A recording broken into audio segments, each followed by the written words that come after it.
It's a question that's been posed since the very beginning of time. A question that has scientists, philosophers, anthropologists and engineers locked in a bit of battle of existential existence. A battle that has raged since prehistoric times, when kangaroo-like dinosaurs had massively disproportionate oversized front legs. And they would battle armadillos with 4 equally sized powered legs in a fight to the death. That's right, people, it's time to set this one straight once and for all. And what is more mighty, all-wheel drive or front-wheel drive? Well, today, my friends, we are going to find out, and the result may just surprise you.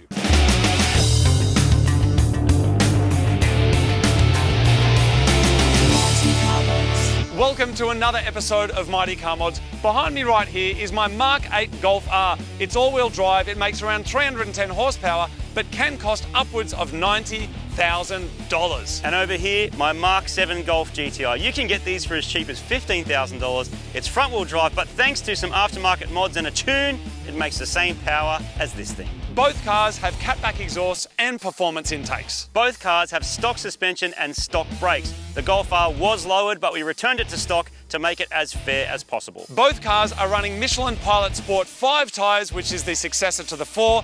They are excellent tyres in the dry, excellent in the wet, and amazing if you're doing the occasional track day. Both cars have a full tank of 98 octane fuel, so they are even and ready to go. Now, we could both get in these cars and drive around, and I could give you 99 reasons why the Mark 8 Golf R is better than the GTI. And I could jump in the GTI and give you 100 reasons why you're wrong. So we decided to do the fair thing and bring in a professional race car driver, someone who knows the purity of these kinds of cars, someone who actually drives them for a living, somebody like that.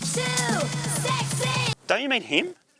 Yeah, that's what I meant. This is Luke King, a professional race car driver who races hot hatches for a living as part of the TCR series. He's also raced all sorts of cars in countries all around the world.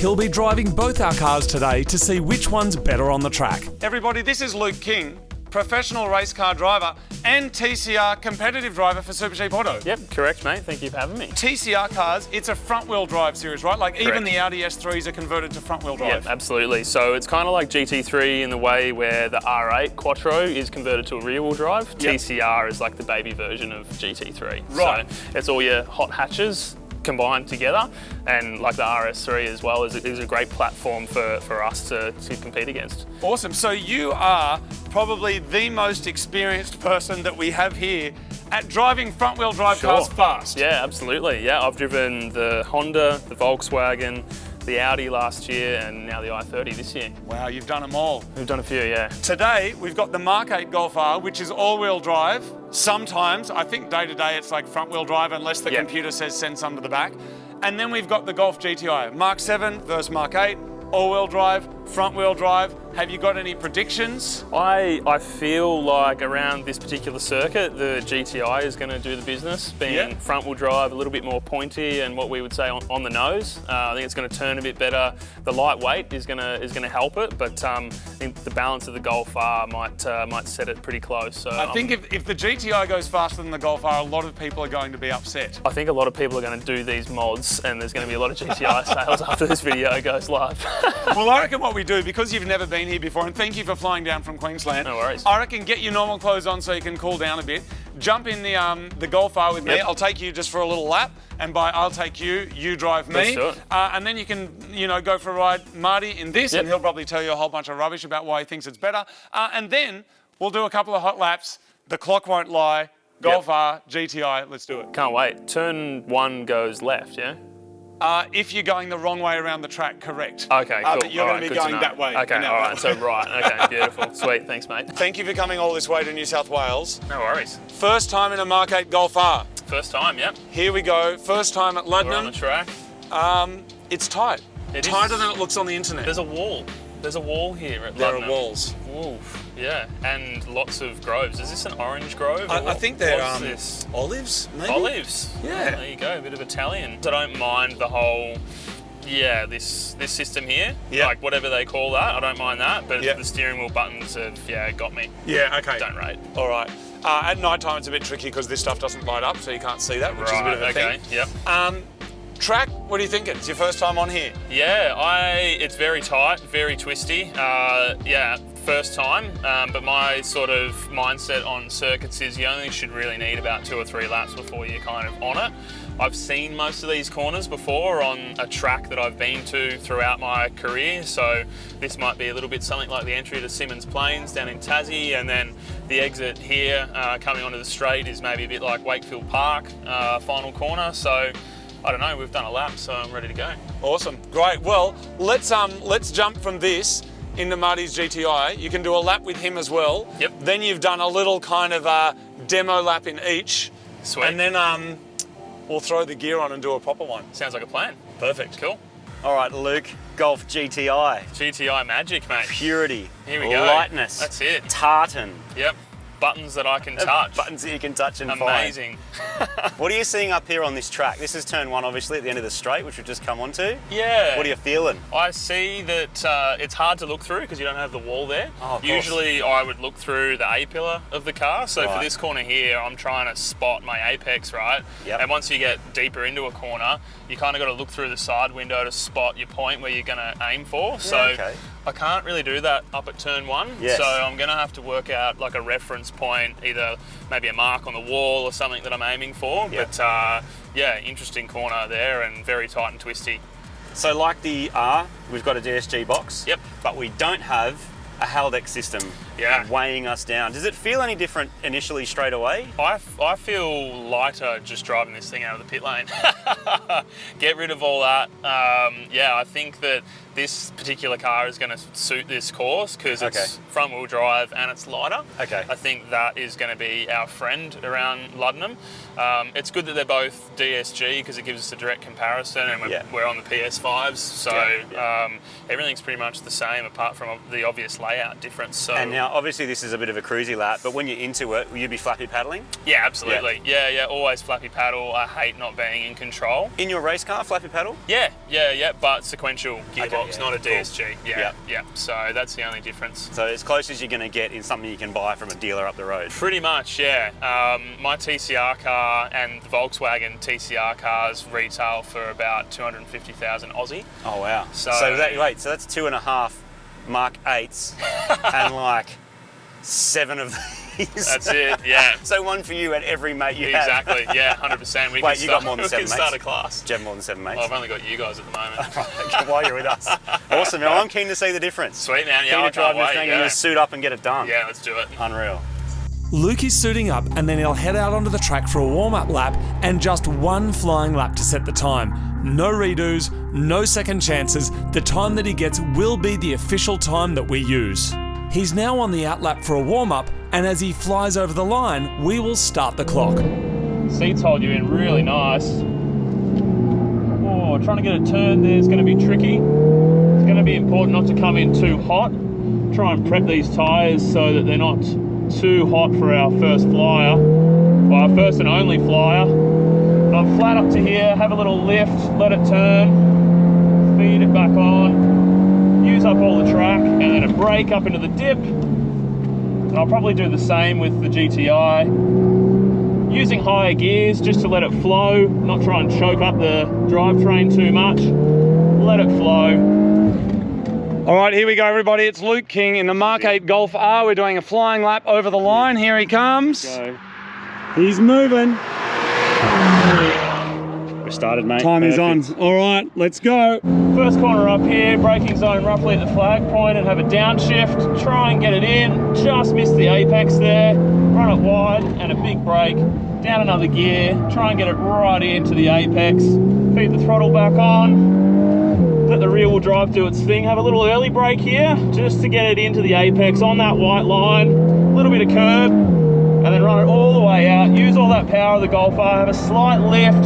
Feed the throttle back on. A little bit early on my throttle application there. Another gear, and then a big brake. You can feel the suspension just bottom out there. Try and carry a bit of speed here, right on the white line, and then a late brake right into here. It's kind of like the hairpin at Symonds Plains. And then another one, final corner at Wakefield here, very similar, nice and early on the throttle. Here he comes. Oh, sideways. Oh, a little drifty. Over the line. 55. First run of Laudanum, felt pretty good. I think there's maybe a little bit more in me. Car-wise, nice and planted everywhere. Traction out of all the corners was really nice. Trying not to get it too sideways and melt those rear tyres. So the PS5's hung in there well for the whole lap. Being that it's such a short lap and so brake sort of dependent, I think we did a pretty good job there. So we'll see what the lap time looks like. How'd it feel, mate? Mate, all right. If you can see the front brakes, they're definitely feeling it. Oh, we are smoking, people. Smoking. That is exactly why you don't hold your foot on the brake when you come in from the track. Let it roll in. So I'm going to keep rolling. No worries, mate. See you in a bit. Mark 8 Golf R has done its lap. It was 55.19. 55.19 is the time to beat with the Mark 7 Golf GTI. What the GTI lacks in drive to the rear wheels, it makes up for in weight savings. It's almost 200 kilos lighter than the Golf R. This should be very interesting. Luke is now out on the track in the Golf GTI. In my Golf GTI, which is going to dominate with its purity, its excellence, its... Calm down, man. Calm down. It's front wheel drive, which means the traction will not be able to get down to the ground, and that will be represented in the time that you'll see shortly. I told you that lately I haven't been able to dream. Like, I just go to sleep and wake up again. It's really weird. Like, normally I dream about like Yaris's and the Vorgs and other stuff, but lately I have not been able to dream. Haven't you? No dream, not a single one. Maybe it's like you can't dream within a dream, like some dreamception stuff. Wow. Man, you can just feel this thing pick up. The DSG feels a little bit more responsive. And it just turns nicely. Just pivots on the nose like a good front wheel drive should. Try and get this run onto the straight here. It's actually hard to get the power down in this thing. Here he is over the line, and go, Martin. Off he goes. All right, off he goes. Timer's on. Get it tipped in and just on the white line there. Try to manage the wheel spin. Get her braked, get her stopped, get it turned, importantly. The brakes aren't as big as your Golf. No. And yours was smoking, so that has me worried. Can afford to bomb it in a little bit harder here. And then we just get it straight off the exit, out to the white line, up a gear, slight lift, get it turned, typical front wheel drive, wants to have a bit of oversteer when you come off throttle. Let's have a gear, use a little bit of the white line and the curb, we're just going to drop it in here, get it turned, baby, go on, go, go, go, go, go, and back on throttle, back a gear. And back on throttle now, I can keep it a bit tighter in the front wheel drive. Just wants to change gear up on me a bit there. But a really good little lap. Pretty happy with that. We'll see what the timer says. I think the biggest thing to manage there was the wheel spin. You know, ESC and everything was off because I want the car to move as much as possible. I don't want the ESC to hold me up. So I'm obviously having to deal with, you know, not having traction control and that sort of thing. The traction control literally is my right foot. So other than that, well balanced. Once it's pointing in a straight line, man, this thing gets up and goes. General like feeling, I feel like this thing is quicker in a straight line, and maybe that's just got something to do with the weight difference between the two cars. But yeah, all in all, if I had to pick one to drive, far out, I feel the general driving feel of the Golf R is great, but I'm going to predict it now. I feel like that was a quicker lap than what the Golf R was, but maybe I just had to hustle this thing harder to try and make it feel fast. So we'll see what the boys say in a second. How'd we go? Mate. Good, mate. Honestly, I feel like this thing's going to be quicker. I don't know if it was, but I definitely had to work harder in this thing. Yep, okay. Well, the results are in, mate. You are half a second slower. On a racetrack in perfect conditions with a professional driver, the GTI is less than a second slower than the much more expensive Mark 8 Golf R. It's important to note a subtle difference in that the Golf R is running a 235 19-inch tyre compared to a thinner 225 18-inch tyre on the GTI. Running the wider tyre on the GTI would remove some of the wheel spin and claw back some grip, resulting in the lap times between the Golf R and the GTI likely being almost exactly the same. When you factor in value into the equation for the Mark 7, this result is actually quite incredible. The only thing I had to manage there was the wheel spin in this thing. That was the only thing, but I wanted the ESC off so I could move it and get it rotated, so that was the only trick to it. This feels like when you get it right, it's really rewarding, whereas the R is just an ease to drive. Like precision. Yeah. Can I ask a question though? Did one of them feel more fun?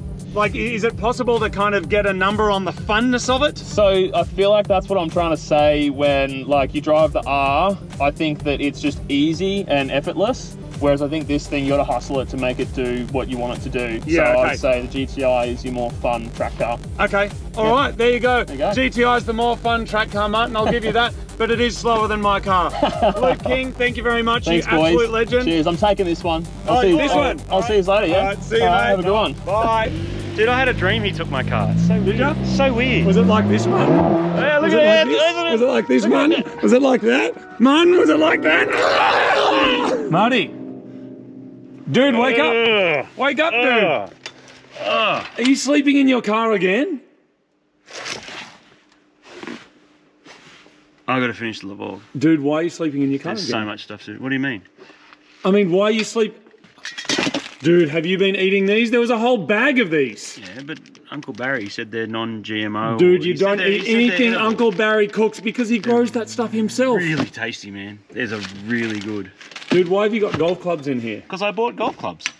Oh, I had a dream I owned a golf. a golf? Yeah, What kind of golf? a really boring one.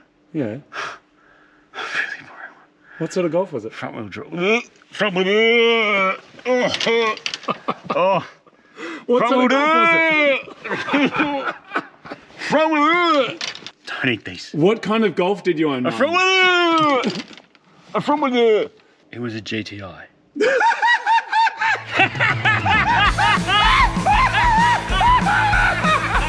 Front wheel drive 360. Oh my god, there's no traction. Oh, the Honda Civic of the current generation, every P played a dickhead. But worse! The golf clubs and Uncle Barry's edible thing. Yes, you've got you in a strange place. Dude, I nearly own a front wheel. Front wheel. Don't worry, it's all-wheel drive, man. It's all-wheel drive. It's good to have you back, man.